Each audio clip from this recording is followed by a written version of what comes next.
はい、皆さんこんにちは。アメリカカリフォルニア、2月11日日曜日でございます。皆様いかが過ごしでしょうか。今日もアバンシカリフォルニア州アメリカから送り出します。どうぞお付き合いくださいませ。さて皆さん、日曜日になってね、もうそろそろなんかねゲーム見せそうでございますけどね。今日の話題はですね、どうぞお付き合いください。今日の話題はですね、大谷さん、そして、ビューラー、そして吉信さん、また大谷さん、4つぐらいの話題なんですけど、映像がね今日はたくさんあるので、そして大体中身をね軽く説明させていただきながら、あるいは日本語で説明しますので、その後にガーッと流れるので、大体流れが分かってれば、こんなこと話してるなと思って分かられると思うんですけどね。そういうことで、よろしくお願い申し上げます。それでは今日参りましょう。まずはですね、もちろん2月の11日で、日曜日なんですけど、冬最多サプライズですね。で、大谷さんのユニークな契約の話なんですよね。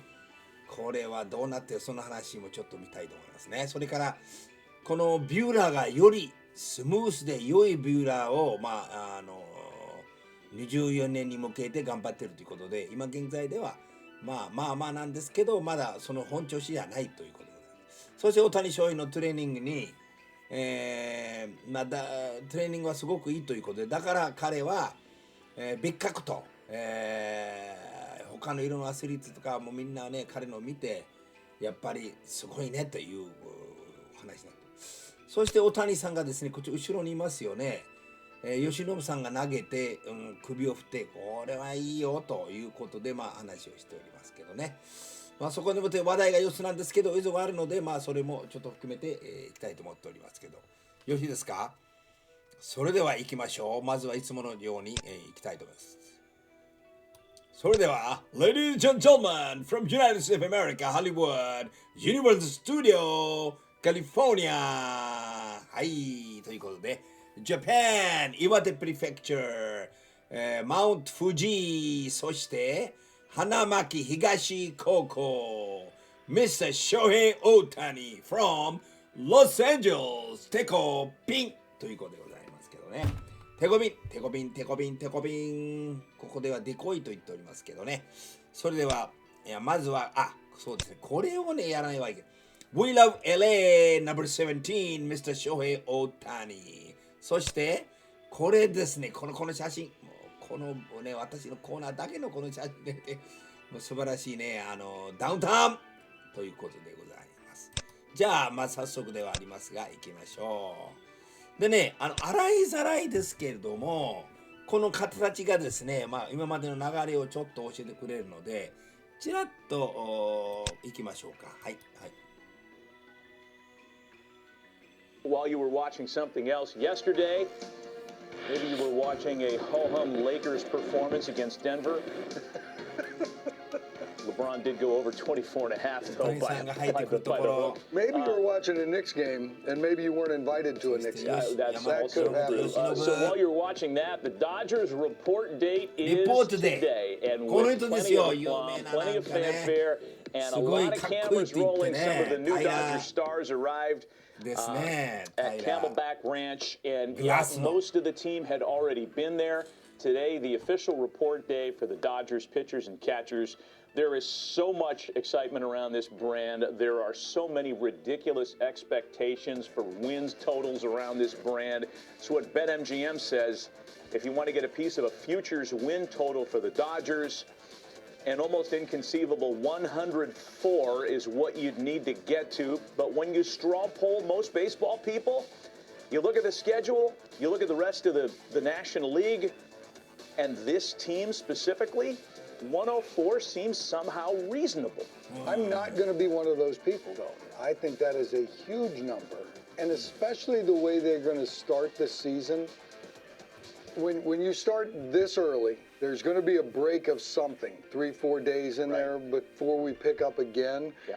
All the fanfare and all the stuff that's going to go on with the opening days, if you will.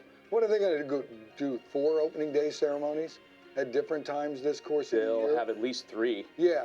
and it's possible there might be a fourth in there. And if you look at that, I don't think anything disrupts your rhythm or your timing or that routine anything more when you're doing those things. You get announced, you're in that ballpark, it's opening day for them.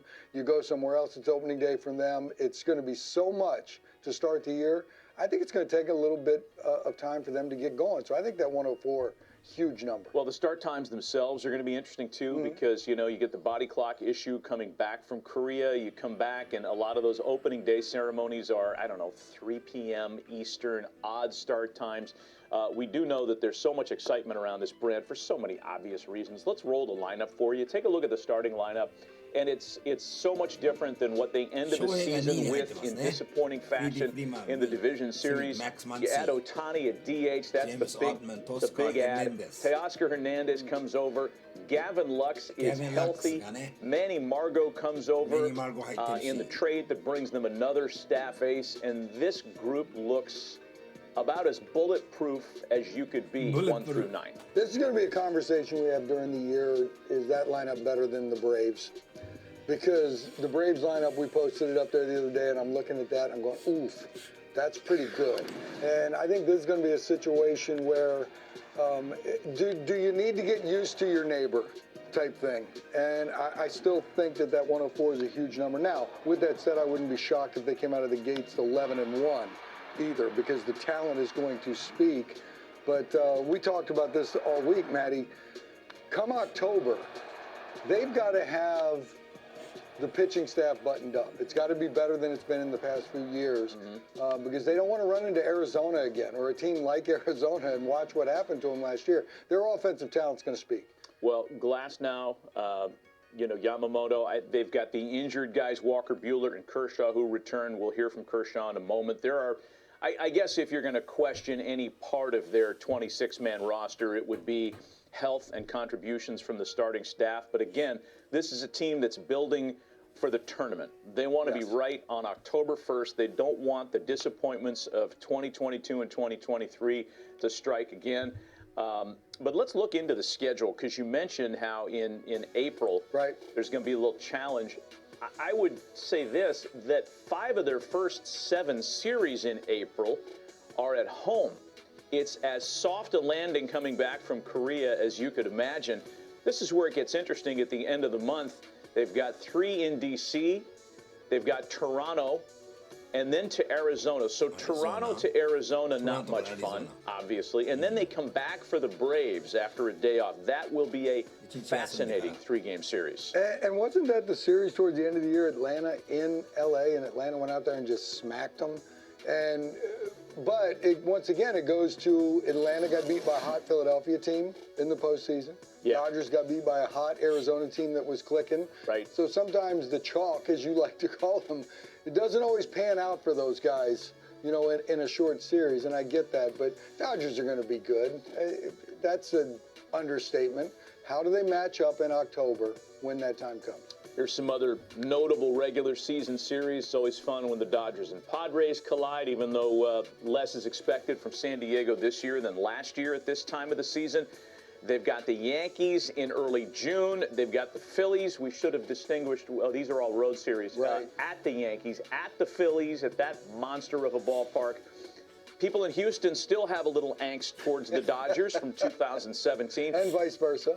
Right. They play at Anaheim in September, so the Ohtani return to Angel Stadium won't happen until the final month of the regular season, and then they're at Atlanta for what everybody thinks is an NLCS preview later on that month. Some fascinating schedule stretches for them. Back to Clayton Kershaw.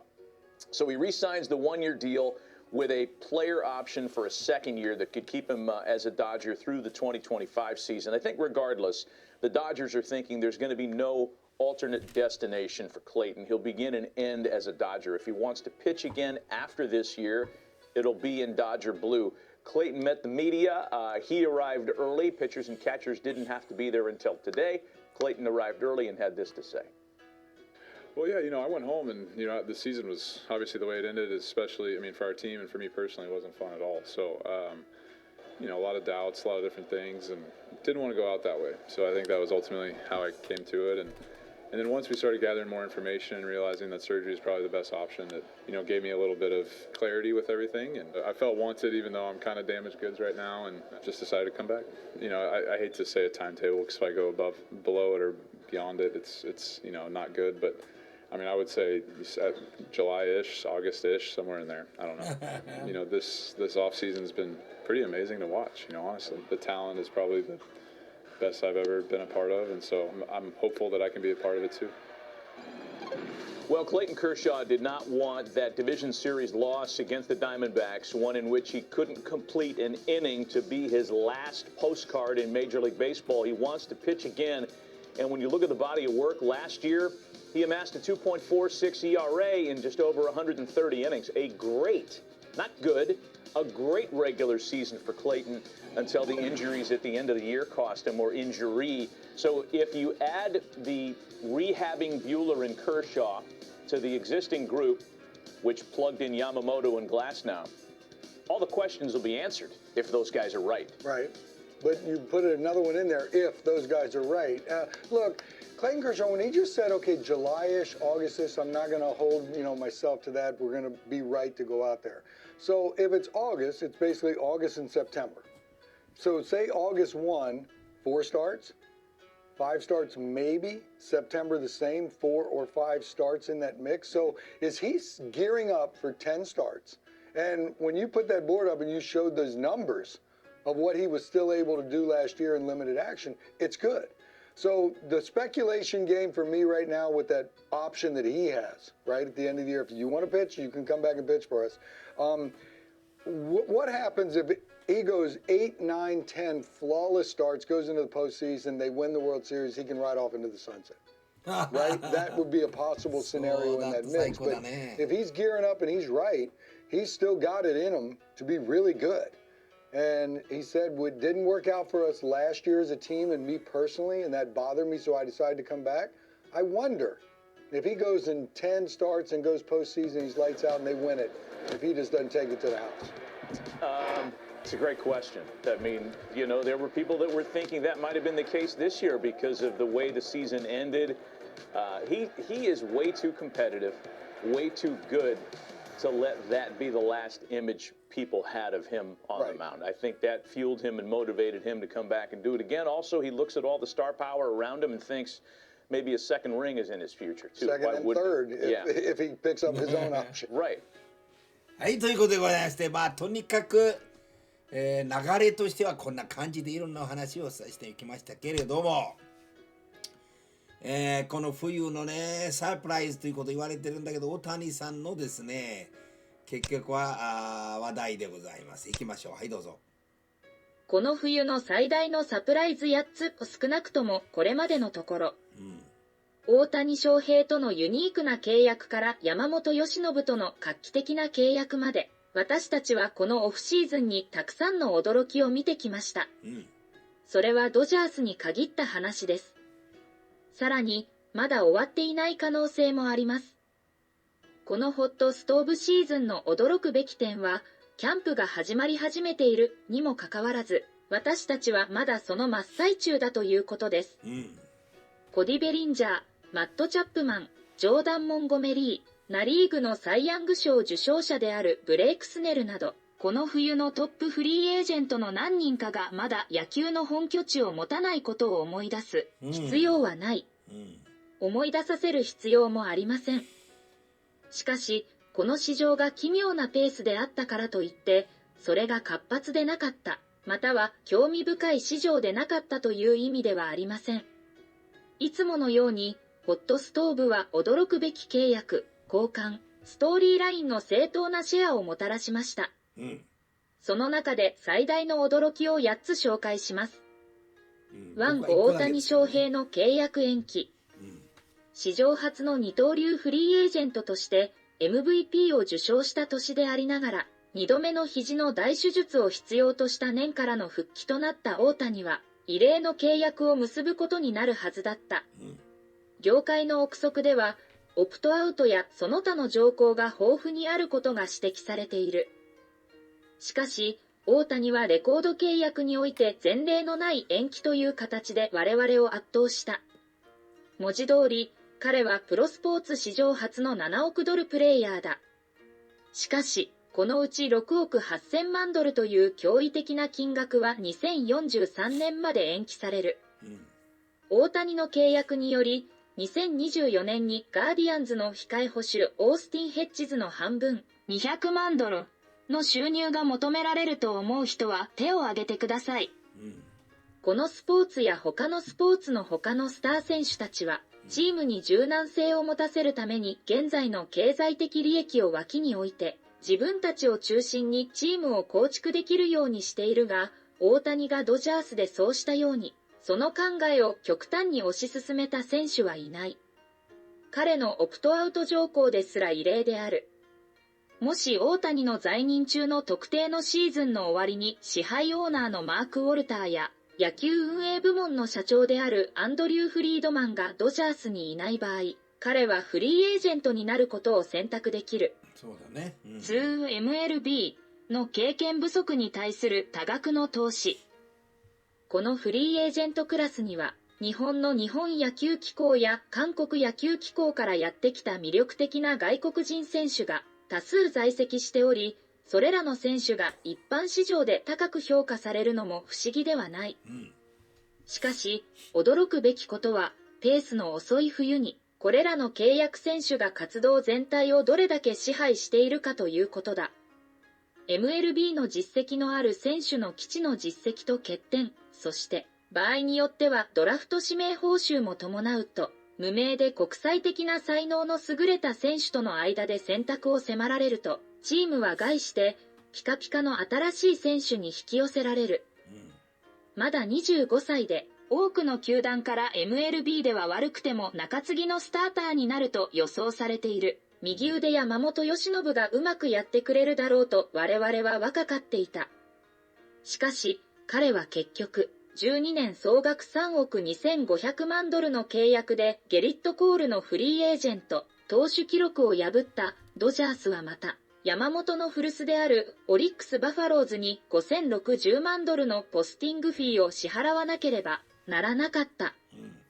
この記事の執筆時点で、山本、韓国人外野手のイ・ジョンフ6年、ジャイアンツと1億1300万ドル、日本の左腕今永昇太4年、カブスと5300万ドルは総額上位初契約のうち3つと契約を結んでいる。右腕ヤリエル・ロドリゲス、ブルージェイズで4年、3200万ドルと左腕松井裕樹、パドレスで5年、2800万ドルもオフシーズンの稼ぎ頭の一人だ。はい、ということでございましたね。それではじゃあ、これね、もう本当すごいですよ。大谷さんについて話してるんですね。これ聞きましょう。はい。Let's talk about the ramifications of such. Let's start with this though, fellas, because I did on MLB Now multiple essays on things like, hey, what can you pay one player? What can you pay Shohei Ohtani? I want to go back and see what I was saying at the winter meetings just a few weeks ago before he signed up. Let's talk about the biggest story of these winter meetings. Shohei Ohtani is a free agent, and here are some of the key questions to ask. What is Ohtani worth? What is he worth as a position player alone? And how much can you pay one single player on a 26-man roster? And be realistic about how many innings you're going to be getting from this DH. Here is Shohei Ohtani's line year by year as a pitcher. We did the math on this. Take a look, Dan, you'll like this. Here are some of the teams that are said to be interested with their payrolls from last year. Essentially, what we're saying is, if you want to pay one player $50 million a year, your payroll had better be about $300 million. What it came down to is we figured out you can pay between 10 to 14% of your total payroll to one guy. It's 26 men, right? You got 40-man roster, but it's 26 on your active roster. So even I have another essay called up right here, Dan, I showed it to you, 16%. So let's go high end for Ohtani of say $285 million. And there's only a handful of teams anywhere near that. I had $45.6 million a year. And the AAV, what the Dodgers came, even with all the deferrals and everything else, but what they're going to have to pay on their payroll tax, because that's what matters, is $46 million a year. I mean, exactly what the industry was telling me, and what I put out there is what the Dodgers will pay. Yeah, and I think the industry was shocked at the $700 million. I mean, we've never seen anything like this. I do think this is such a unique player. And the deferral part of it, really didn't catch me by surprise. Now think about it, Danny, is that have we ever had a baseball player that makes this type of income off the field? Ranges $40–50 million. So he's in a position to be able to create the flexibility. But one thing we haven't talked about is the Dodgers do have to fund this. Like in the CBA, they have to fund this. So they're going to have to fund approximately $290 million plus over the course of this contract for the deferrals when they begin to pay out. Now, the reality of it is they may make that in their increased revenue from Ohtani in multiple different ways to offset their funding that still gives them the payroll flexibility of what this deferral means. It's such a unique thing in the history of our game. That's such an important point because, well, one, again, the AAV, what's going to be for the luxury tax, that's one thing. But again, he's going to be getting paid $2 million a year, and then starting in 10 years, $68 million a year deferred. But what you're saying is this isn't funny money. This isn't. Oh, they have to fund That's for the next owners. No. So you're saying they actually have to have that money in a fund saying, we're paying you, you just can't touch it yet. And there's multiple different ways to fund it. You can do an insurance fund. There's a lot of different ways to do it. But no, there is a rule in the CBA that states very, very clearly you have to fund your deferral. You don't get a chance to write that check down the road. All right. I want to know your reaction to this because I think this shocked the world to see that number. It shocked me. 700 million. 700 million when we were thinking 5, 6, and went to 7. Even if, and the craziness of the deferrals and all that. But what was your reaction to that number? My reaction was astounded by the number, knowing that in 2024 he's not throwing a pitch. Yeah. The appeal of this guy is he is Garrett Cole and he's Aaron Judge wrapped into one. Basically, you're getting an ace pitcher and a frontline position player, guy that can hit for power. So you're getting both. But you're not going to get that in 2024. And there's some concern, will you ever get the Shohei Ohtani that we saw the first 4 months of 2023 again? Right. I mean, listen, we just assumed that every pitcher that has Tommy John, now they're saying that this surgery wasn't Tommy John, but I know it's not in there to go clean up bone chips or bone spurs, because if that was the case, he would be pitching in 2024. Right. So whatever surgery he had done, it was significant. So to me, the concern would be like, wow, are we ever going to get him back on the mound? But after I thought about this, the 700 million, the 10 years is astounding.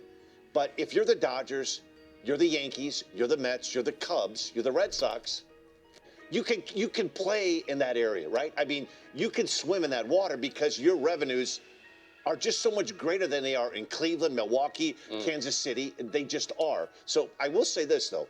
I give the Dodgers a lot of credit because if this doesn't work, man, they're going to have everybody in the industry pointing fingers going, wow, what were you guys thinking? 700 million for 10 years if this thing doesn't. I give them the credit for going out there and saying, hey, we believe in the player. We're going to make this work. There's so many fascinating things about this. Again, I'm pointing out that the average annual value on their competitive balance tax, on the luxury tax, is going to be 46 per year.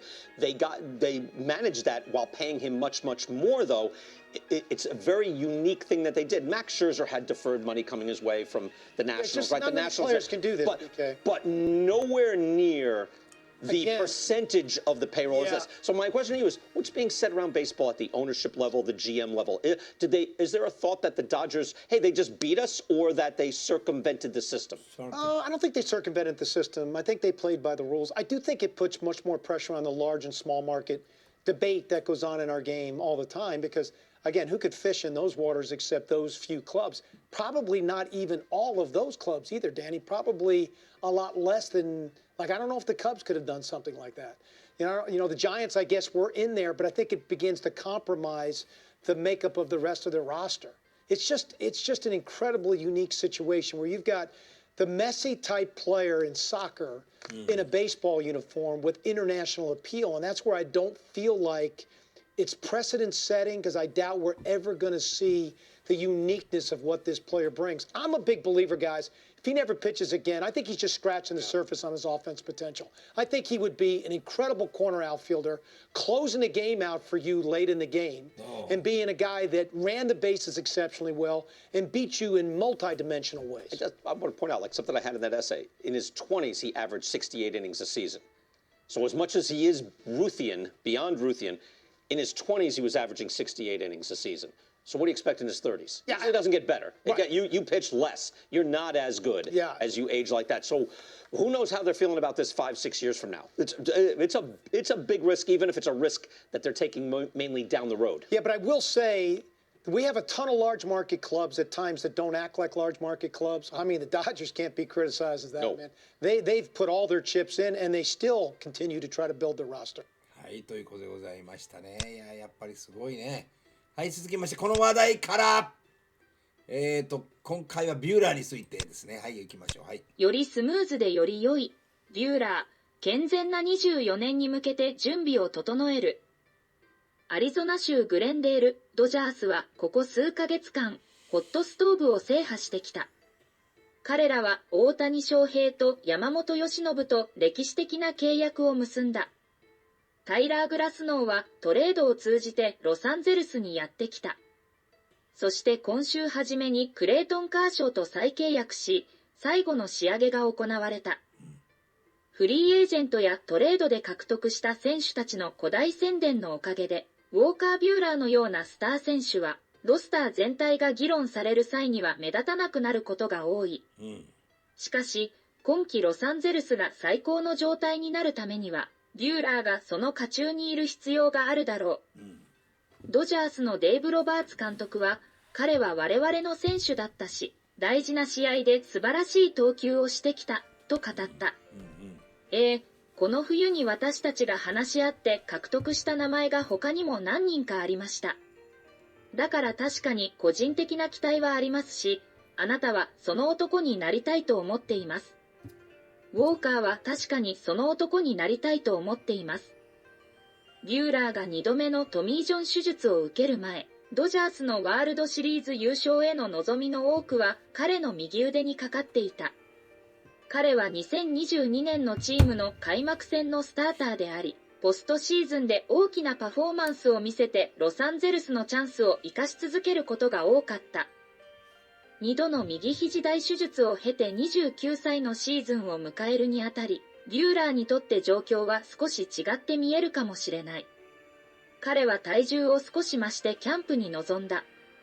また、ドジャースが引き続き彼の仕事量に慎重であるため、彼は実際の復帰時期は未定のまま、故障者リストでシーズンをスタートすることになる。ビューラーはフィールドに出ずにパフォーマンスを最大化するために、まだ少し手を加える必要がある。しかし、そうした変化があったにもかかわらず、彼はまだ最高の状態はまだ先であり、自分はまだピッチのレベルになれると信じている。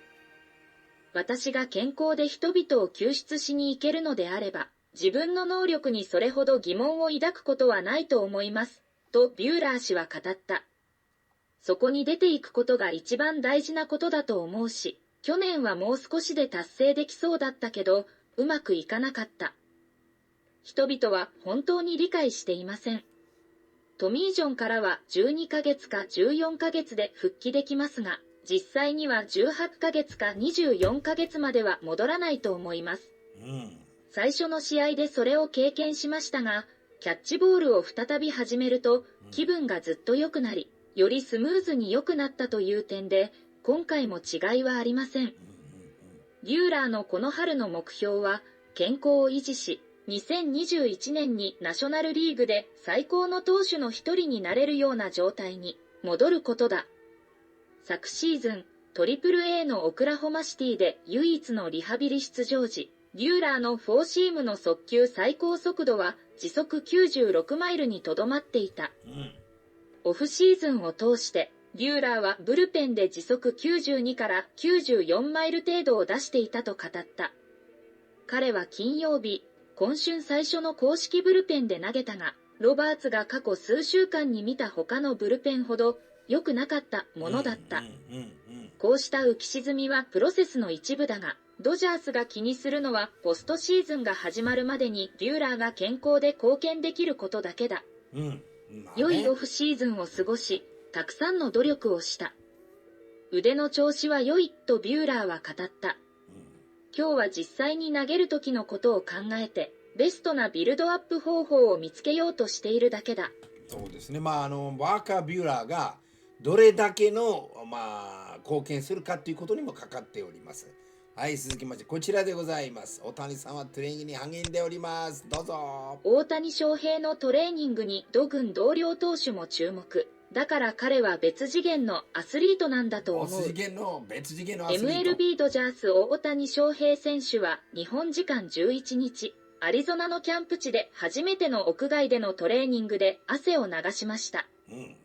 前日のキャンプ初日は室内でのトレーニング。2日目は施設内の芝生の上で短パン姿となり体を動かします。ドジャースカラーの半袖半ズボンの姿で黒いビブスを着用。棒を使ったトレーニングや足の速さや力の大きさを測定できる器具を用いてデータを確認しながら走り込みました。その後はバットを持って室内ケージへ。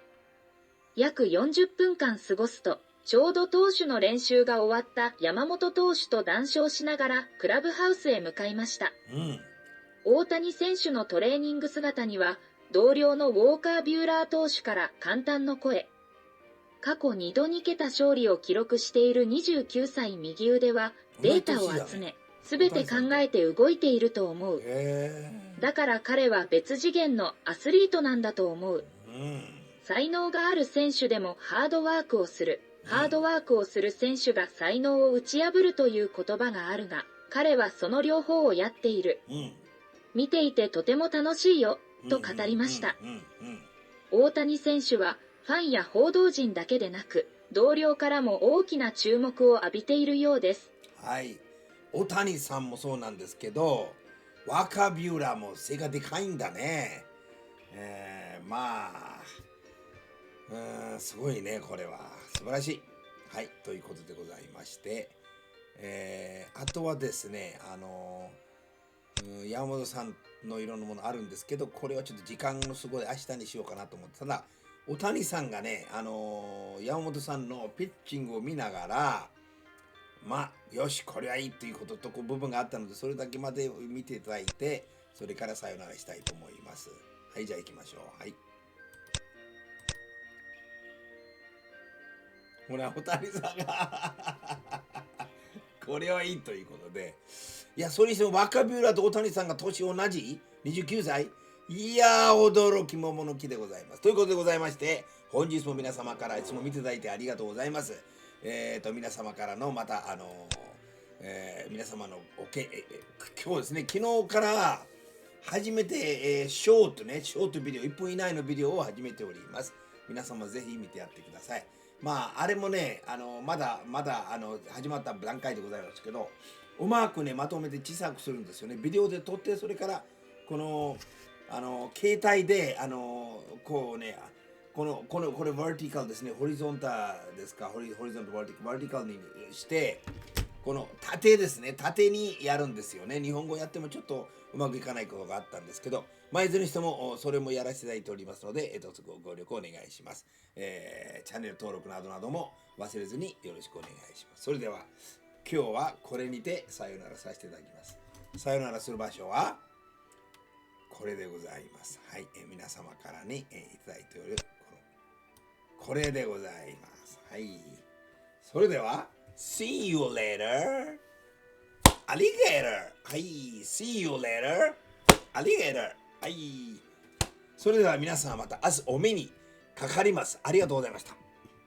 では、失礼いたします。